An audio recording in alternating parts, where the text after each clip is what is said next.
Hi, my name is Jeff Fagano, and welcome to Harping on Rugby. This is the 80 plus column, which is what I call a video newsletter, where I have a weekly Wednesday waffle on things that are going on in Leinster, Ireland, and the wider rugby world. If you look here, you will see a list of topics, and I hope to spend the next half hour or so harping on them. So let's get cracking, shall we? First up, we have what we call the wrap of a wrap. Basically, we had our first wrap pod of the season at the weekend. We talked about Leinster's win over Edinburgh in the Scottish capital. I had two great guests on. I had Tom Coleman and Kieran Duffy, and we basically went over the match from start to finish, gave our thoughts, and we also had a bonus chat about the URC. It's been 3 full seasons now. We had this kind of tongue-in-cheek thing where we called it the best league, and we just talked about that based on actual evidence on the pitch. So if you want to check out all of that, the actual wrap pod itself is on our podcast feed. You can get that Apple, Spotify, all the major platforms. The YouTube clip, obviously you have to subscribe to our YouTube channel that talk about the URC. That's there. I'll also include it in the show notes, which are on harpingonrugby.blog. You'll find all the notes associated with what I'm about to be talking about. You'll find it all there. So that was our first wrap pod of the season. I think the lads did a great job. And I hope if you missed it, I hope you do check it out and subscribe to our channels. Okay, next up, we have the front five, which is a selection of 5 eye-catching, egg-chasing quotes and links from around the rugby media landscape. Our first article today comes from extra.ie. It's from Mark Donlan, and the headline reads, Leinster learn extent of Jordie Barrett injury ahead of impending move. Now, we're going to be talking about the Rugby Championship later on, but the early hours of Saturday morning, you might have been watching as well the Bledisloe Cup match, Australia against New Zealand. It turned out to be an exciting game, but like I say, I'll talk about that later. But there was one stage where Jordie Barrett, I think he just scored a try as well, but he was limping at the halftime whistle, and we were, obviously Leinster fans were a little bit concerned about that. We hoped it wouldn't be as bad. And so, we waited a couple of days, and we did hear that he was out for the return game next weekend. But the question, of course, is, will he be available?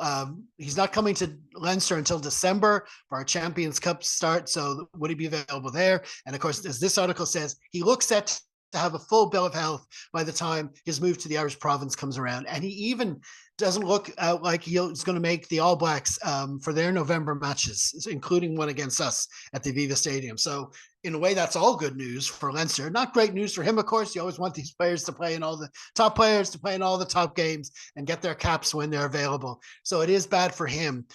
For Leinster to know that he probably won't be able to play until we actually need him in December, that's relatively positive. So that's the story about Jordie. But fingers crossed it stays that way. Of course, a lot can change between now and then, and so we'll see what happens there. Okay, our second article comes from a website called Huge Rugby. The headline reads, Emerging Ireland Update as Mullins, Donnelly, and Tector added to the squad. Now, unfortunately for Shane Bolton, Jack Boyle, and Tommy O'Brien, they were all selected for the original squad, Emerging Ireland, to go to South Africa. It's a big opportunity for them to pull on a green jersey, to go touring, get used to playing. They got 3 games out there against some club sides, including an Australian side.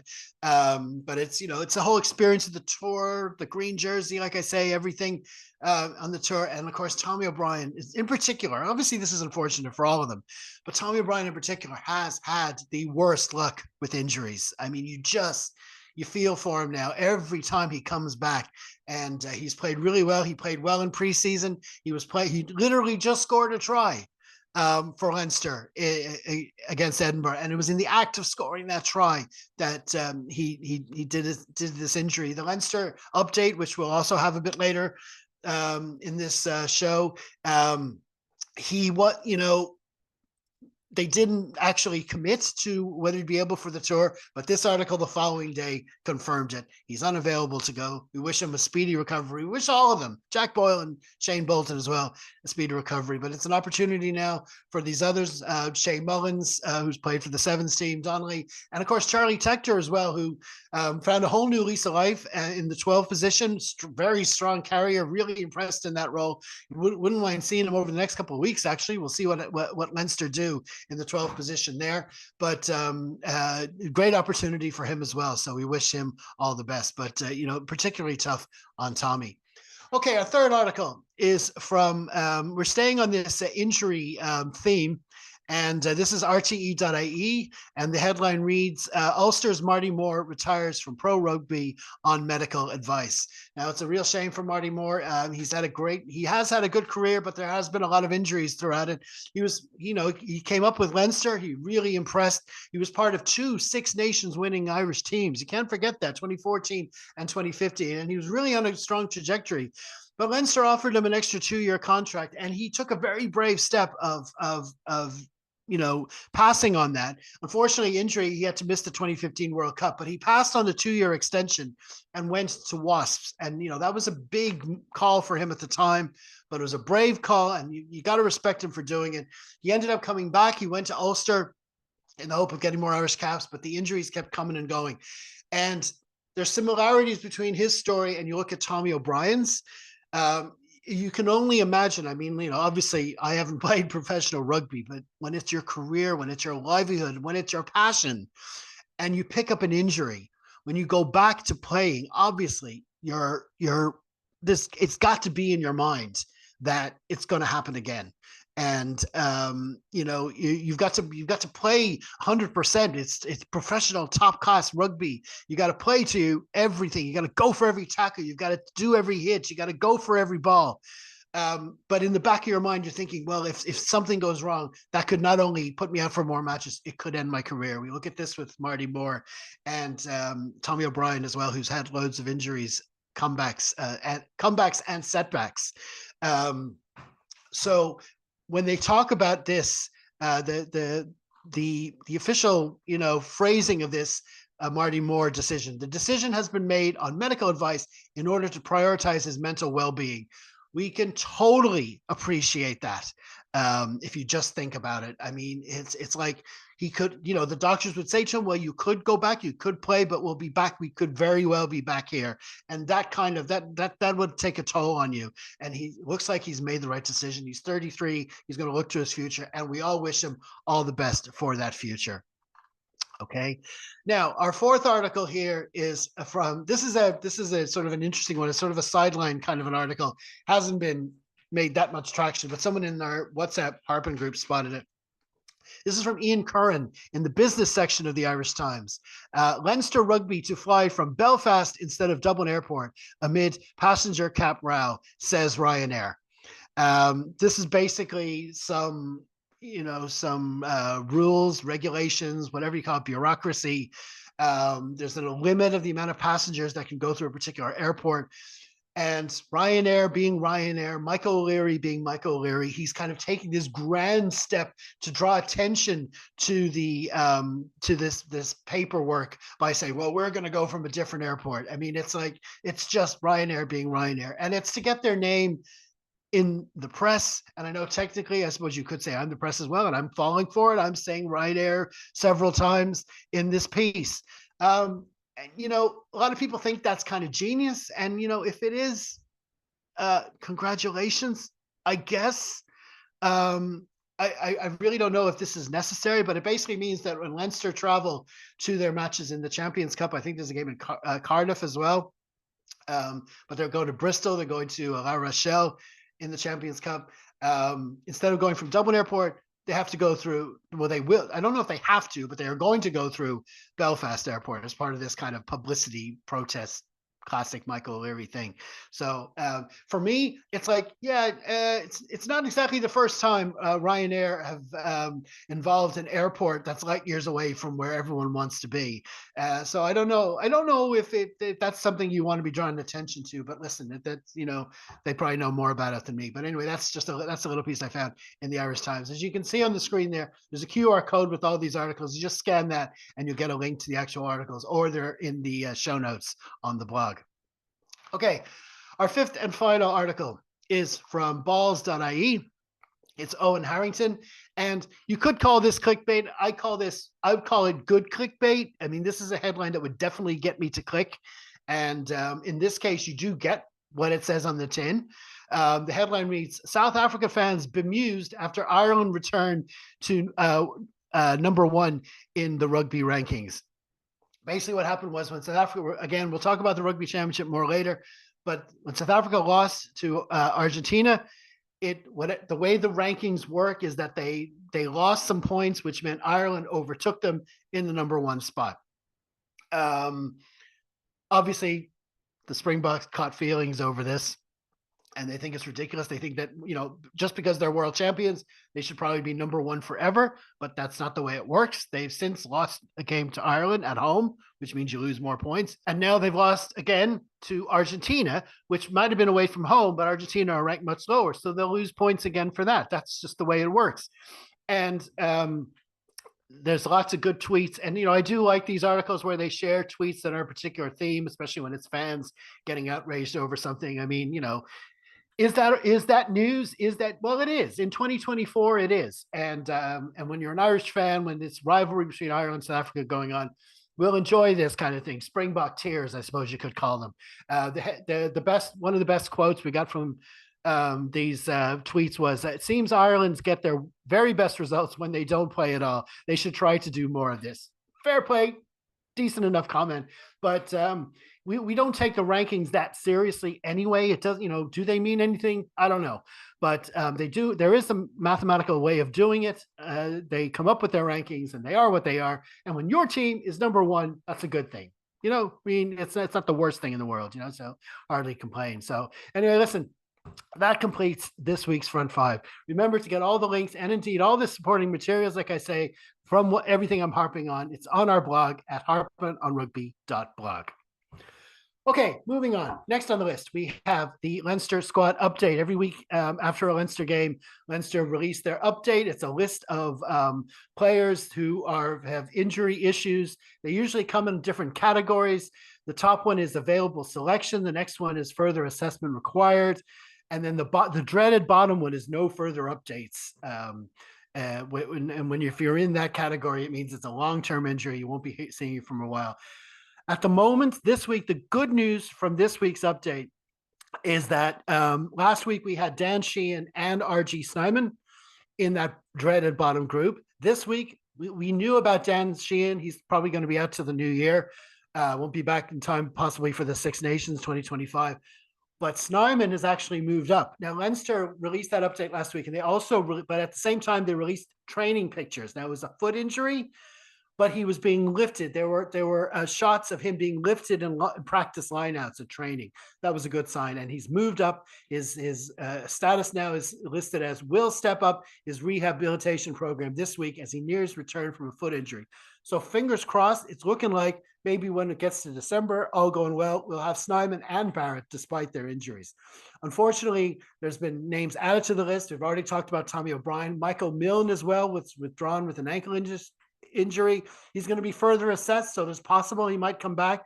James Culhan, he was withdrawn for a HIA, but he ended up being okay. He's okay to go on the tour. And of course, the biggest surprise based on last week's injury update was Jefferson Gibson Park. He ended up being selected. He started, and of course, I think he practically is the main reason we won. He was player of the match.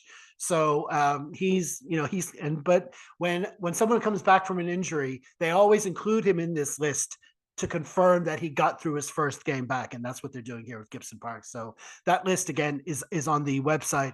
And what I do once we've had that list is what I try to do is I try to predict a 23 for our next match. Now, this is a really difficult one because that emerging Ireland tour has taken a lot of the players that were actually involved against Edinburgh, a lot of players that we would normally play at this time of season. And of course, we had those injuries as well to Milne and O'Brien. So it's difficult to pick a team without dipping into our top line players. So I've picked a match day squad based on that. And, I ended up, because of Milne's injury, I've had to put Andrew Porter in. I kept a lot of the players that were there in Edinburgh, but it's only the ones that are available. When it came to out half, it was wishful thinking. I'm starting Kieran Frawley. I have a feeling they're going to go with Ross Byrne, but I'm putting Frawley in there. I would love to see Frawley and Gibson Park. Nothing against Ross, But given the way Frawley played, the kind of series he had in South Africa, I'd love to see him start in the Leinster 10 jumper. And a lot of people are saying it, but we'll just have to see. I think Harry Byrne is going to continue that out half playing 12 thing for Leinster. We could see Robbie Henshaw back. You don't know, but I think it's going to go with Harry Byrne. But anyways, you can see there, that's the team I've selected. You see it there on the screen. We'll see if it actually pans out. I'm not trying to say I have any inside knowledge. This isn't like Jerry Thornley the night before an Ireland team announcement. This is just me naming a team as I see it. So we'll see what happens there. Okay, so that's our injury update, which moves us on to our next heading, which is, of course, Troll Patrol. And this is where we detain a social media commentator and we charge them with gaslightery and general online mayhem. This week, we're pointing the finger at one of the top Irish rugby journalists, namely Rory O'Connor of the Irish Independent. Now, I've spoken before about what I call the ABL narrative, or anyone but Leinster. It's basically one that suggests anything good that happens to Leinster isn't worth highlighting because of this supposed bias, while everything bad that happens to Leinster deserves all the criticism and slagging that's going. Well, in the Munster v Connacht match last weekend, we all saw a fine performance from scrum half Ben Murphy, and Rory decided to use it, as you can see there in the screen, to have a pop at Leinster for supposedly letting him go. Now, taken in isolation, you could argue that this tweet is just tongue-in-cheek, but if you've been following O'Connor's work over the years, you know that he does tend to lean towards the ABL mindset, whether that's audience capture or just his own personal opinion. I don't know, but this is just another example of it. I mean, for my part, I'd have to assume that if we had held on to Ben and Connacht were struggling for a scrum half to start the season, O'Connor would be the very one to say, why didn't Leinster let him go? But anyway, maybe that's just me. Anyway, Rory is our detainee for this week's Troll Patrol. Okay, now we move on to our competition updates. We look at all the other, we focus on Leinster and the URC and all the competitions Leinster and Ireland are in. But of course, there's lots more going on in the rugby world, and this is where we have a quick look at them. First up, we're going to look at the Irish women who are playing in the WXV tournament in Vancouver starting this weekend. Last year, they played in the first version of this competition, the WXV, and they were in the third tier of it, and they won that comfortably. You might think it would be better for them maybe to move up to the second one this year, but that's not how the competition works. It's not promotion and relegation. It's based on your performance in the most recent Six Nations. And we jumped from last place to third place. And that third place finish in the Six Nations this year has earned us a spot in the WXV1, which is taking place in Vancouver starting this weekend. Now, the way it works, there's 6 teams. They're put into sort of 2 pools of 3, and you play all 3 from the other pool. So that's the way it works.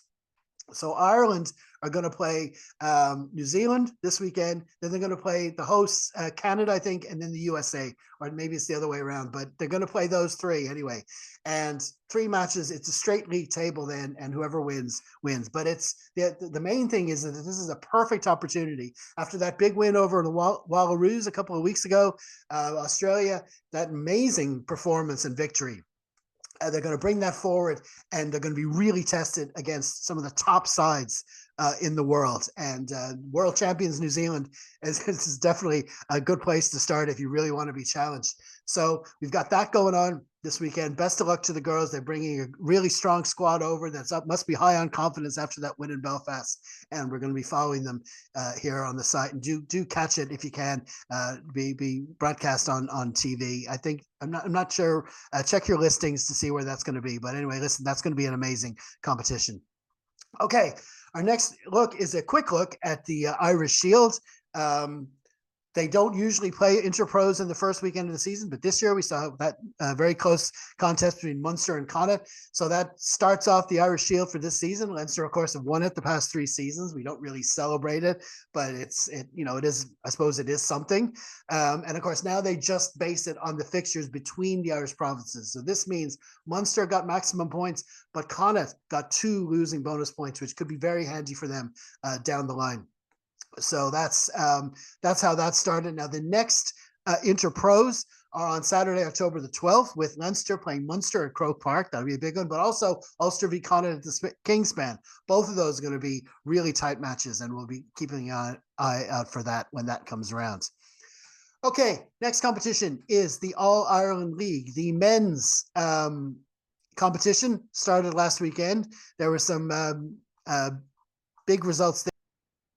Obviously, the most of the attention was on what was going on at Lakelands, where Terranure beat Corkon 25-15. But there were big matches all over. There was a tight one in the All-Ulster Derby.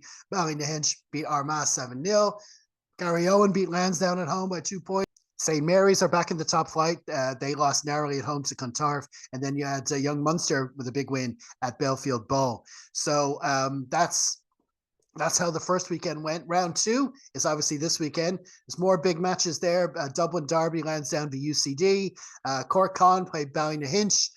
Clontarf hosts Garryowen. Armagh hosts St. Mary's. And Young Munster beat Terranure. Some of those matches will be on YouTube. Again, check out your listings to see what's there. Also kicking off this weekend, we have the Women's All-Ireland League. It's a bit strange when the WXV is taking place, but then you got the Women's All-Ireland League. That the same happened. The men's started the same weekend as the URC.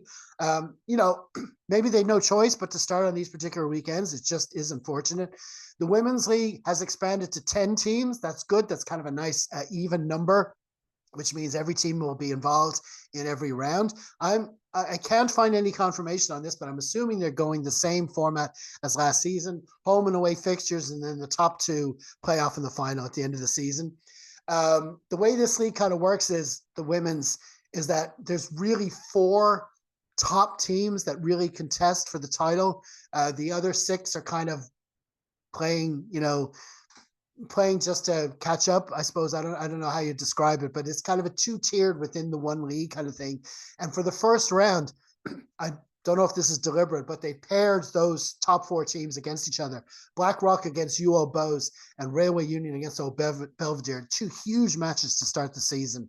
And, maybe that's deliberate. It also gives the other teams a chance to maybe start the season with a more competitive fixture. I could be told that's completely a hot take for me, but there's some exciting matches there. So we'll see how that works out, and best of luck to all of them. Okay, we're moving on to the Premiership now. They kicked off last weekend with the first round of matches, and Bath, who we play in the Champions Cup in the new year, they had a big win over the champions Northampton at home. So we'll see how they get on.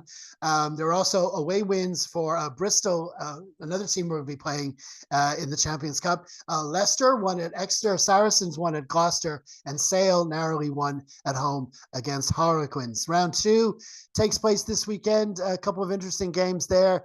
Michael Cheika's Leicester at home to Bath on Sunday is probably the pick of the matches there.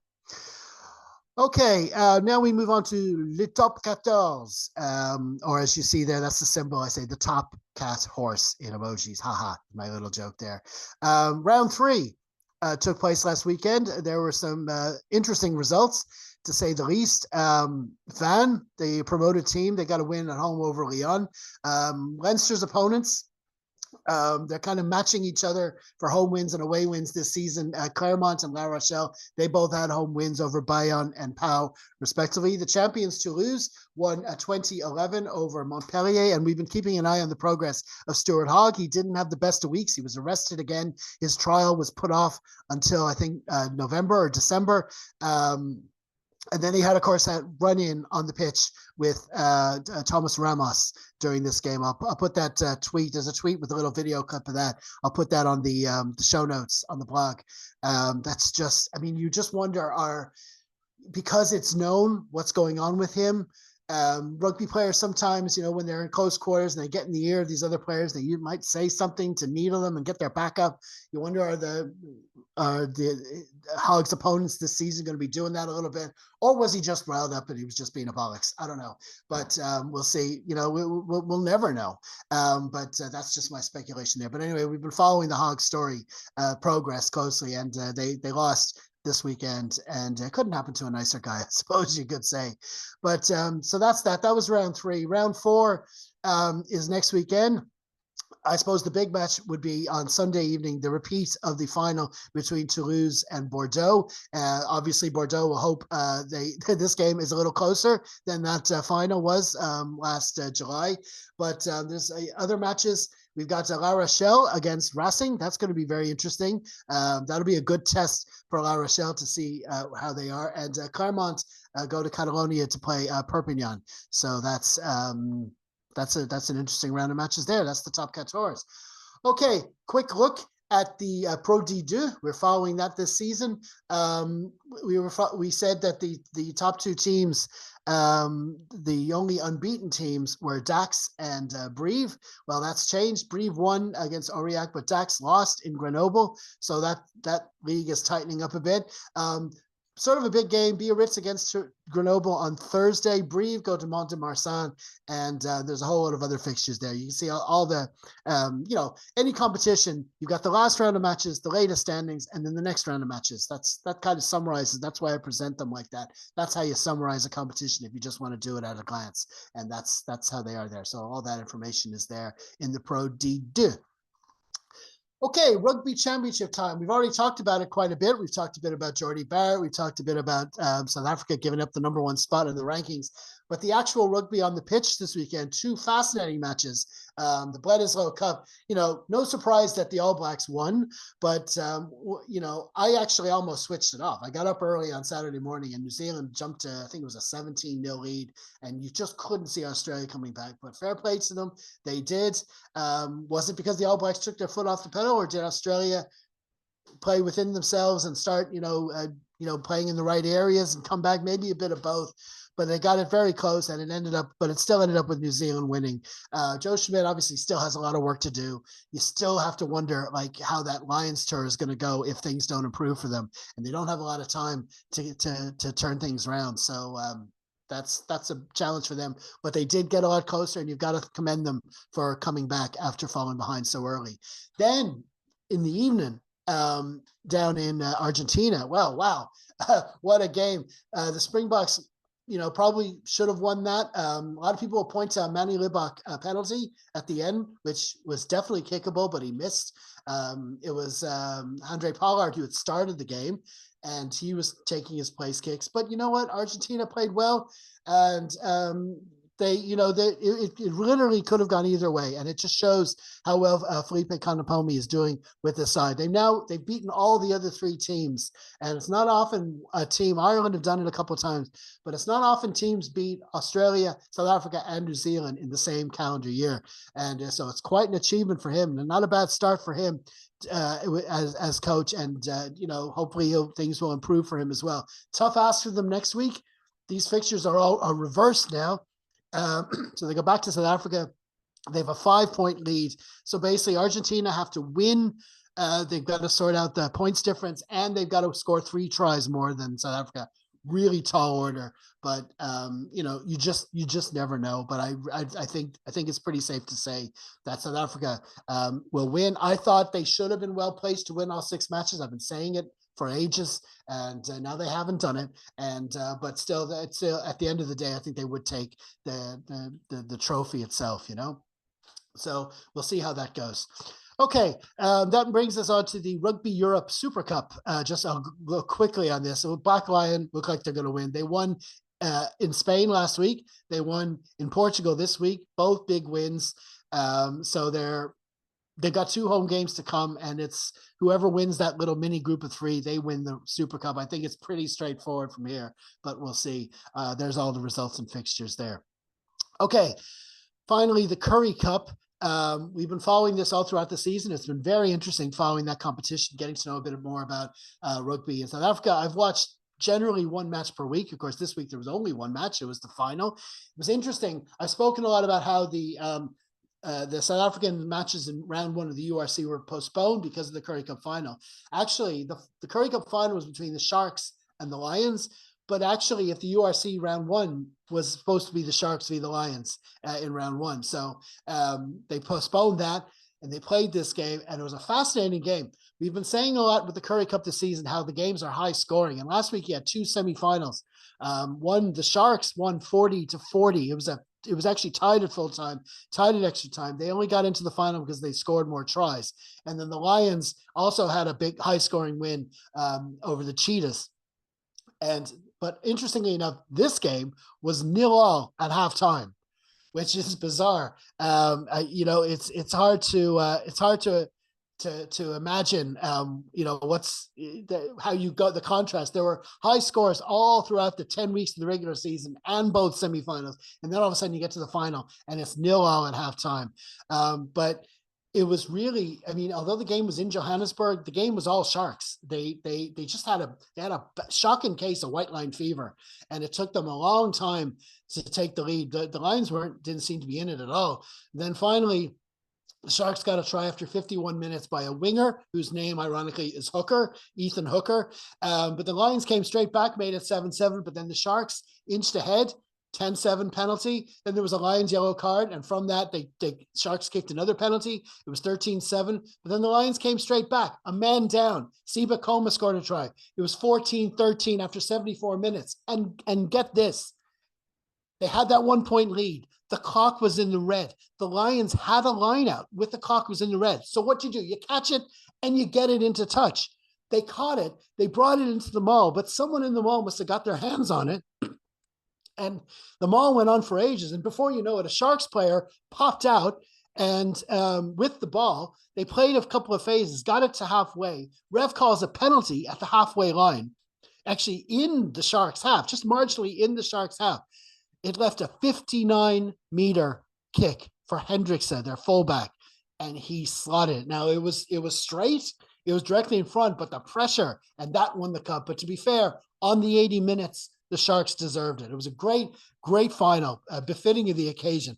Not befitting of the competition because they were all high scoring. This was just a 16-14 win, but it was a great result. And, fair play to you. I really enjoyed following that competition. And, but we'll be glad to see the Sharks and all the teams. It's been a great year for the Sharks, of course. Won the Challenge Cup as well. But for all the South African teams, we want to get them into that URC and get involved and playing as soon as possible. So they'll be joining next week.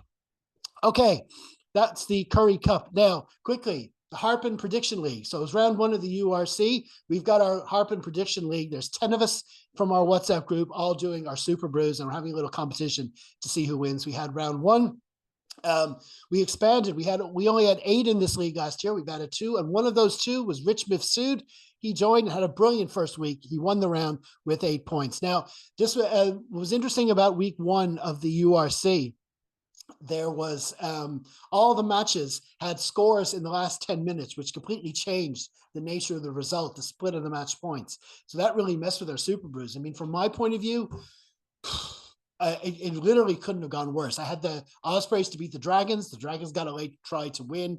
I had Benetton to beat the Scarlets. That ended in a draw, but then nobody really got that result. But a lot of these late scores affected my Super Brew. And then, of course, the classic phrase, no good deed goes unpunished. We had Kigo, who's won the dreaded forfeit jersey for the past 2 seasons for finishing last. He forgot to make his first couple of picks. So I actually contacted him and said, Kigo, would you just make your picks? It takes 2 seconds, right? After that, he went on to score more points than I did. Not always the way. But that's just round 1. We'll see what happens round 2 next week. And, that's a bit of excitement, keeps us going throughout the season, and we'll be following that. Okay. So now that just brings us to, we're coming towards the end now, but first it's time for our latest squirrel clip where I distract you with a bit of quality Leinster or Ireland rugby while I check my phone to see if any news has broken while I've been harping. This week, I'm sharing a passage from Leinster's win in Edinburgh last Friday. It was shortly after halftime. The home side had just broken a deadlock with a try, but Leinster are well known for bouncing right back. And this is a classic example of this, with a sequence that started and finished with Jordan Larmour. First, his chase forces a knock-on from the restart, and from there, a long series of classic Gibson Park high-tempo rugby, plus strong, well-directed carries, especially from skipper Jack Conan, set Jordan up for the equalizer, and we went on to secure the bonus point win from there, just about. I've sped up most of the clip to 1.4 times, but anyway, here it is while I do a spot of scrolling. Whitewash last weekend against Gloucester in Edinburgh's pre-season. Gilchrist has to try and have a swat at that, and as they'll go down it goes at the front. Conan can pick up now. Gibson Park to Prendergast and inside to Larmour, who'd picked a brilliant line, but it was covered by the defence. Now O'Tierney. Gibson Park finds James Ryan. And now the switch of play from Prendergast. Flips it inside to Tichter. Now Penny. Continuing to gain ground and get closer to the line. Max Deegan now. Gibson Park on to Jack Conan. The skipper looks to lead by example. It's quicker ball this time. Comes out to Osborne, but no way through. His resolute defence so far from Edinburgh. Michael Milne now. Remember the first half ended with Leinster knocking on the Edinburgh door. It's a great line by Jack Conan there. Against the grain, opens it up now. Oh, what hands that was! And it will get into the hands of Jordan Larmour. Leinster score. They hit straight back once again. So that was a classic Leinster bounce back try there. Okay, so no real news. I just see Leinster have announced they're continuing their association with Best Menswear. That's been going on a long time. So it is something in the news that I've noticed since I was chatting to you, but that's all I've got. Okay, so that's it. We're going to leave it there for now. But there is, of course, more to come from us this week. On Thursday, I'll have Kigo joining me for a preview of Leinster's first home game of the season against the Dragons, which I think I'm probably going to have to miss, unfortunately, but that's just the way life goes. Then on Friday, check out Dublin South FM, where I will be back for my weekly Harpin segment. Then be sure to head to our Facebook page of the Full-Time Whistle to leave your thoughts, and we'll share the best comments. And finally, of course, there's the Wrap Pod, which we record on Sunday evening. So in the meantime, don't forget our new online home at linktree/Harpin on Rugby. And I hope you'll keep tabs on all our social media feeds. And wherever you are in the world, be sure to enjoy your rugby. Stay safe, everyone. Slán.